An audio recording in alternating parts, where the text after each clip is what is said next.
बात हरियाणा के एक छोटे से गांव भैरवगढ़ की है। यहाँ रामलाल नाम का किसान अपनी पत्नी सीता और 2 बच्चों, बेटा मोहन और बेटी गुड़िया के साथ रहता था। घर में एक बूढ़े बाबा भी थे, जो गांव में सबको समझदारी की बातें सुनाया करते थे। रामलाल मेहनती किसान था, लेकिन बरसों से बारिश ठीक से न होने के कारण खेती में कुछ भी खास नहीं होता था। खेत सूख चुके थे, बैल कमजोर हो गए थे और घर की हालत दिन ब दिन बिगड़ती जा रही थी। एक शाम रामलाल थका हारा घर आया और बोला, सीता, खेत में आज फिर एक भी अनाज का दाना नहीं निकला।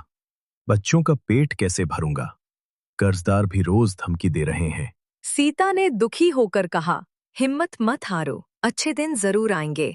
बाबा ने अपनी कमजोर आवाज में कहा, बेटा, अंधेरा चाहे जितना भी गहरा हो, एक दीपक ही काफी होता है उसे दूर करने के लिए। कुछ दिन बाद गांव में मेला लगा। बच्चे मचल उठे। मोहन ने कहा, बाबा, इस बार मुझे किताबें चाहिए। मैं पढ़ लिख कर बड़ा आदमी बनना चाहता हूँ। रामलाल की आंखों में आंसू आ गए। किताबें खरीदने के लिए भी पैसे नहीं थे, लेकिन उसी मेले में एक बूढ़ा फेरी वाला लालटेन बेच रहा था। उसने रामलाल से कहा, ये लालटेन जादुई है। इससे घर ही नहीं, जिंदगी भी रोशन होगी। रामलाल ने हंसते हुए कहा, मेरे पास पैसे कहाँ हैं? लालटेन से पेट थोड़ी भरता है। फेरी वाले ने मुस्कुराकर कहा, इसे ले लो, गरीबों का हक हमेशा ईश्वर पूरा करता है। और वह लालटेन रामलाल को थमा गया। रात को जब लालटेन जली तो उसका उजाला पूरे घर में फैल गया।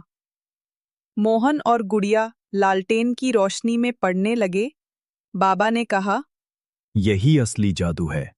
अंधेरे में पढ़ाई कैसे होती? ये रोशनी बच्चों का भविष्य बदल देगी। धीरे धीरे मोहन पढ़ाई में अच्छा करने लगा।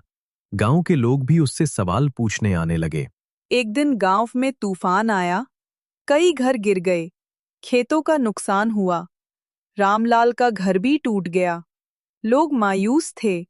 रामलाल ने अपने बच्चों की ओर देखा और बोला, हमारे पास खोने के लिए कुछ बचा ही नहीं है, पर मैं हार मानने वाला नहीं हूं। बाबा ने कहा, बेटा, इस लालटेन का उजाला दूसरों के घरों तक भी ले जाओ।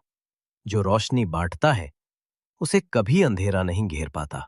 रामलाल ने गांव के टूटे घरों को ठीक कराने में मजदूरी शुरू की। सीता ने लालटेन की रोशनी में सिलाई करना शुरू कर दिया। मोहन और गुड़िया पड़ोस के बच्चों को पढ़ाने लगे। धीरे धीरे घर का खर्च सालों बाद मोहन शहर की बड़ी परीक्षा पास कर गया और मास्टर बन गया। गुड़िया ने सिलाई बुनाई में इतना अच्छा काम किया कि गांव की औरतों को रोजगार देने लगी। गांव वाले हैरान थे कि जिस रामलाल का घर कभी गरीबी से जूझ रहा था, अब वही दूसरों का सहारा बन गया है। एक रात मोहन ने अपने बाबा